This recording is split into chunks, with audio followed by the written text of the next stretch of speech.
I'm looking forward to speaking from the Gospel of Luke.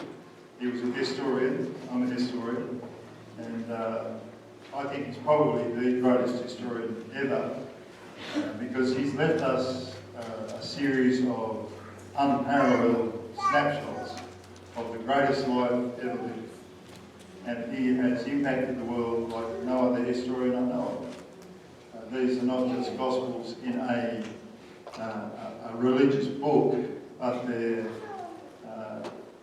vivid pictures that have shifted millions upon millions of lives. Very few historians can claim to have said that.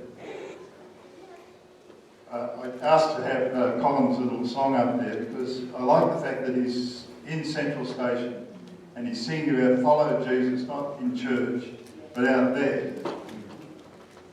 And you might have noticed that he paid out on Dubbo West, he said it's where the fearful people live. And he mentioned Engadine, where he lived, and that's where the saints are. So I think if you see him sometime, just mention that to him, that we're not all fearful over in Dubbo West, and we're all saints down in Engadine either.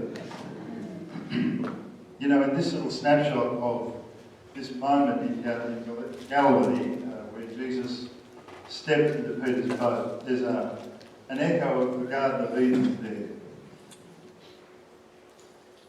You remember Jesus, God said he came to the garden and he walked with Adam and he spoke with him at the end of the day. And I like to think that that's exactly what's happening here.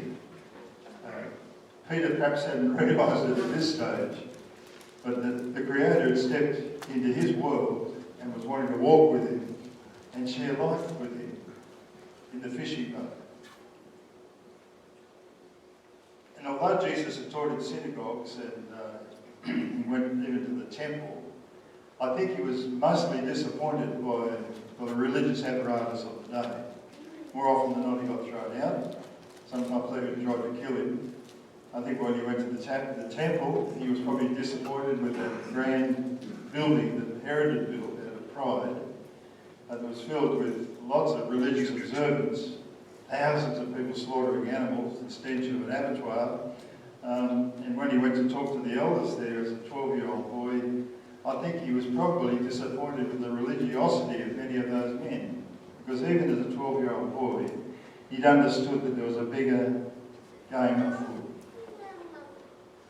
He understood that the smallest thing in God's world, wherever it is, can speak of greater things. It's amazing to think that Jesus spent 10/11ths of his life in a very ordinary setting. In Nazareth, in a very small town, working in a workshop alongside his father, learning the trade of a craftsman. And so his hands were shaped by working with tools and carrying timber and moving in and out amongst business people, living in a family, in a community.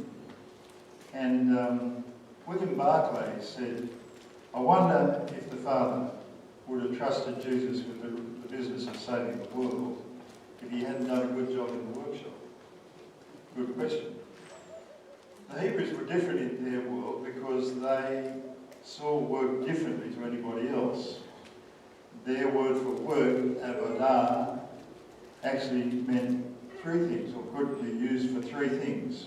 Work, worship, and service. That's amazing. They saw work as identical, the same as worship. They saw it the same as service. It was a thing you did. It wasn't just something you came to the religious place to do. But all of life was caught up in work in concert with the Heavenly Father. And God has made us to think. He's given us a mind. He's given us this apparatus that we live in, this amazing body that we live in, to be able to do things with Him. He put us in this world to work with Him. Meister Eckhart said, God can do little without us as us without Him. That's the way God's designed it. He's put us in the world. He said, I'm trusting you with this world, and we need to work together to make stuff happen. You may be familiar with Stradivarius violins. If you're not, they're the most expensive instruments in the world. well, I think recently one even went for $45 million, one violin. Now, you and I probably know a lot, understand a lot of difference in that instrument, but those who do understand how beautiful they are. See, God gave us the materials, the wood and so on, to make things and to create stuff, but He couldn't do it without Antonio Stradivari, who actually made the violin. And George Eliot wrote a little poem that had a line in it. He could not make Antonio Stradivari's violins without Antonio. It's pretty simple, isn't it? A beautiful instrument, but it needed that man to use his gifts and his thoughts and intelligence to make it happen. The Greco-Roman world, they lived in all around where Jesus had lived and grown up, had a totally different view of work. The Latin they used was the word for word poena meant sorrow, and manual labour was for slaves, and it was denounced by the Greeks. Mechanical arts, they brutalised the mind, and it made you unfit for thinking about truth. Hard work was disdained. Plato and Aristotle made it clear that the purpose for which the majority of men laboured was in order that the minority, or the elite, could get on with the real things about art, philosophy and politics. The rest were just the slave way to sort of build an apparatus so they could do the real thing. Well, Jesus understood God's full design, and when He was launching His kingdom from Peter's boat that day, He was restoring work to its proper place, and that single thing transformed the Western world. Work has been different ever since, really. So the country was in ferment. It wasn't just a passive scene. John the Baptist had started a revival. Josephus, the historian, said the country was agog with interest in what John was saying. They hadn't had a prophet for 400 years. And Israel was a country that lived on prophecy, waiting for the prophet to speak. So we know from John's account that Andrew and John had been infected with this enthusiasm, and they travelled hiked 100 miles, 100 kilometres down the country to listen to John, and not only that, to become his disciples. So they were already on the move. The prophetic voices stirred their hearts. And they heard the Baptist announce Jesus as Messiah. And Andrew hurried to find his brother Peter, who must have been down there as well. So these men were already interested. Their hearts were open. They were eager.